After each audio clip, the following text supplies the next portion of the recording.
Pierre Arditi, j'étais en train de me perdre, cette qui lui a fait perdre très gros. Lundi 19 décembre 2022, dans l'entretien sur Europe 1, Pierre Arditi s'est confié à la journaliste Sonia Mabrouk sur son addiction aux jeux d'argent. À une certaine époque, je flambais.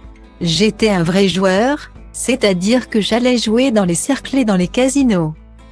A-t-il expliqué, avant d'ajouter, un jour mon narcissisme m'a sauvé parce que j'étais en train de me perdre. Je me suis dit, je mettrai peut-être 10 ans à rembourser ce que je dois après l'avoir connement perdu et en ayant perdu la raison. J'ai mis effectivement 10 ans pour m'en sortir. Il y a quelques années, le comédien de 78 ans avait déjà abordé le sujet dans un entretien accordé à nos confrères de gala. Il avait notamment révélé avoir eu beaucoup de chance lors de ses premières parties. Ce qui l'a notamment incité à continuer, et par conséquent à commencer à perdre de l'argent. J'ai commencé à inventer des excuses bidons pour ne plus aller travailler et retourner jouer en espérant me refaire. J'inventais des trucs pour emprunter, j'imitais des signatures, avait-il expliqué.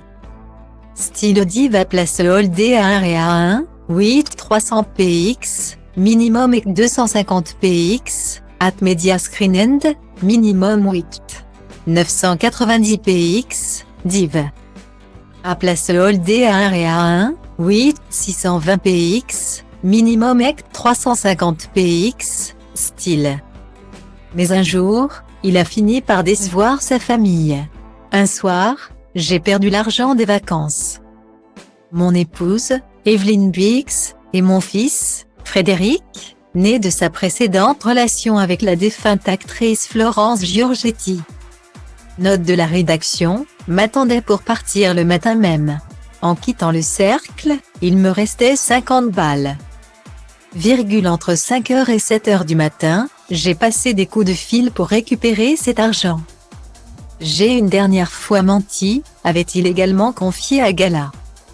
Un épisode qui l'a finalement conduit à s'assagir. Défiguré, défait, croulant. Je me suis dit mon pote, il y a 2 écoles, tu te tires une balle, ou tu arrêtes tout et tu rembourses. Avait aussi expliqué Pierre Arditi à Gala, précisant qu'à ce moment-là, il s'était regardé dans un miroir. Je n'avais pas aimé ma gueule dans ce reflet, avait-il ajouté durant cette interview. Une addiction qui n'est donc désormais qu'un lointain souvenir pour l'acteur.